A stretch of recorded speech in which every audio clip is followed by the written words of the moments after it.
Bonjour tout le monde, bienvenue sur ma chaîne. Mon nom est Isabelle, je suis auteure, conférencière, blogueuse et j'adore partager des enseignements spirituels de façon colorée. Aujourd'hui, une capsule sur les enseignements de Neville Goddard, qui est un des pionniers sur la loi de l'attraction. Il a écrit de nombreux livres à ce sujet, dont The Power of Awareness. Et je trouve ça fascinant parce qu'il lit, il explique, il interprète aussi les textes sacrés par rapport à la loi de l'attraction, les principes métaphysiques, comment attirer des bonnes choses dans notre vie, quelque chose qui me passionne sans fin. Je parle souvent des enseignements de Florence Scovel Shinn, de Emmett Fox, mais Neville Goddard, c'est un autre pionnier dans la loi de la métaphysique. Alors, ce qu'il explique, c'est à travers sa loi de Law of Assumption, la loi de l'assomption, c'est qu'il faut assumer le sentiment que l'on désire reproduire. Je m'explique. Si on souhaite être en santé, il faut s'imaginer être en santé. Il faut bien manger, s'occuper de soi, bien dormir, faire de l'exercice et visualiser. En fait, tous ces enseignements tournent autour de la visualisation créative. Donc, que ce soit pour la santé, l'abondance, un travail, peu importe, il n'y a pas de limite à ce qu'on peut attirer vers nous à travers le pouvoir de l'imaginaire. On dit ici que l'imagination divine et humaine ne font qu'une. Donc, il faut, le soir avant d'aller dormir et le matin en se réveillant, pour pratiquer la loi de l'assomption, assumer le sentiment que l'on voudrait avoir si on était en santé, on était dans l'abondance, on était riche, on était heureux et on va l'attirer vers nous. Alors, c'est pas toujours facile, mais c'est ce qu'il faut faire pour changer nos circonstances. Alors, il y a un texte biblique que j'aimerais lire avec vous qui parle justement de ça. C'est le texte des Romains 12:2 qui dit « Ne vous conformez pas au siècle présent, mais soyez transformés par le renouvellement de l'intelligence afin de discerner quelle est la volonté que vous puissiez discerner quelle est la volonté de Dieu. » Alors, ce que ça signifie, c'est que ne vous conformez pas au présent. Vos circonstances actuelles ne sont pas nécessairement la vérité, c'est pas la fin en soi. Vous pouvez transformer votre vie à travers le pouvoir de votre intention et de vos pensées. Soyez transformés par le renouvellement de l'intelligence afin que vous discerniez quelle est la volonté de Dieu. Transformer son intelligence, ça veut dire transformer sa façon de penser. Si vous pensez toujours que la vie est injuste, que vous n'arriverez jamais à vos fins, que vous êtes né pour un petit pain, que vous serez toujours dans les ennuis ou malade, ben en fait, c'est ce que vous allez attirer.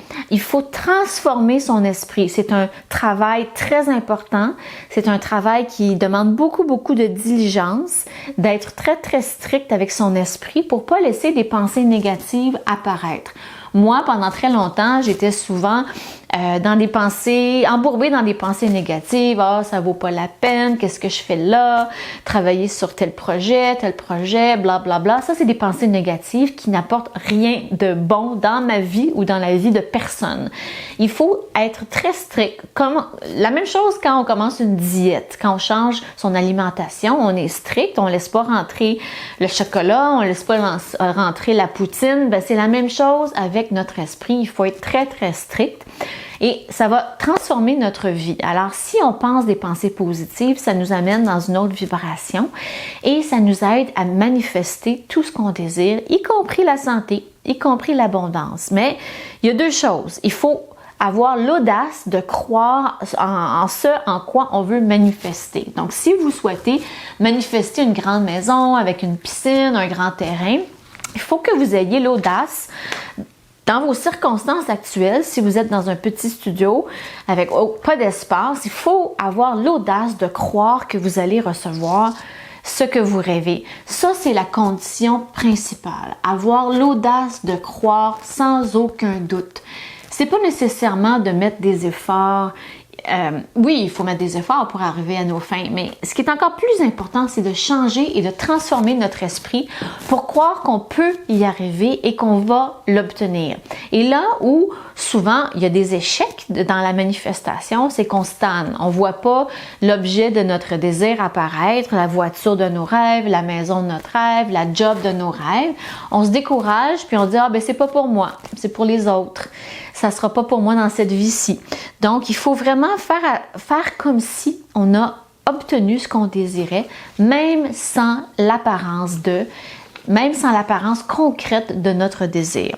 Alors, la clé de tout ça, c'est la persistance. À tous les soirs avant d'aller dormir, assumez le sentiment que vous auriez, l'excitation que vous auriez d'avoir votre piscine, d'avoir votre nouvelle voiture. Fermez les yeux, imaginez comment ça sentirait. Ça a une odeur, une nouvelle voiture, des sièges en cuir peut-être ou des nouveaux sièges, un système de son. Imaginez-vous en train de mettre la musique dans votre nouvelle voiture, le son qui embarque, le sentiment heureux que vous auriez à ouvrir le toit, les cheveux dans le vent. Faites ça et faites ça à tous les soirs avant d'aller dormir, le matin en vous réveillant. C'est ce qui nous explique Neville Goddard dans son livre The Power of Awareness. Donc, il faut vraiment assumer le sentiment positif d'avoir ce que l'on désire. Et ça s'applique dans le travail. Donc, voyez-vous, moi, je fais des vidéos sur YouTube. J'aide les gens à traverser la période actuelle que l'on vit à travers mes enseignements. C'est ce qui est de la plus grande chose pour moi, la chose la plus importante, si on veut, de pouvoir avoir un impact dans la vie de le plus grand nombre de personnes. Donc, je ressens, des fois avant de faire une vidéo, je m'imagine qu'il y a des gens qui écoutent puis ça leur fait du bien. Ça leur fait du bien à l'âme, ça leur fait du bien à leur cœur. Donc, imaginez-vous en train de travailler dans un travail de rêve, dans votre bureau idéal, dans votre circonstance idéale. Imaginez-vous en train de vous réveiller dans votre maison de rêve, au bord de l'eau peut-être. Peu importe ce que vous souhaitez. Il n'y a pas de désir qui n'est pas bien dans la mesure que c'est aligné avec votre mission de vie, avec votre vie, que c'est quelque chose de positif dans votre vie et dans la vie de votre entourage. Il n'y a pas de désirs qui sont négatifs, mais il faut absolument assumer le feeling d'avoir obtenu notre désir. Donc, la façon d'y arriver, c'est avant d'aller dormir, juste avant qu'on commence à somnoler, imaginez-vous dans cette circonstance heureuse d'avoir obtenu ce que vous désirez et il faut maintenir ça pendant au moins 10 à 20 secondes, cette vision-là. Ressentez dans votre cœur la joie, l'abondance, le bonheur. Et là, vous allez l'obtenir. Il faut que vous l'obteniez parce que c'est la loi de l'attraction. C'est comme ça qu'on manifeste. Mais il faut être persistant. Il ne faut pas lâcher puis se dire « Ah, ben ça n'arrive pas. C'est pas pour moi. » Non, il faut vraiment maintenir le cap sur votre imaginaire. Et l'imagination, c'est de l'or, ça vaut de l'or. Il faut pouvoir et avoir la possibilité de fermer ses yeux et d'imaginer les choses qui arrivent dans notre vie.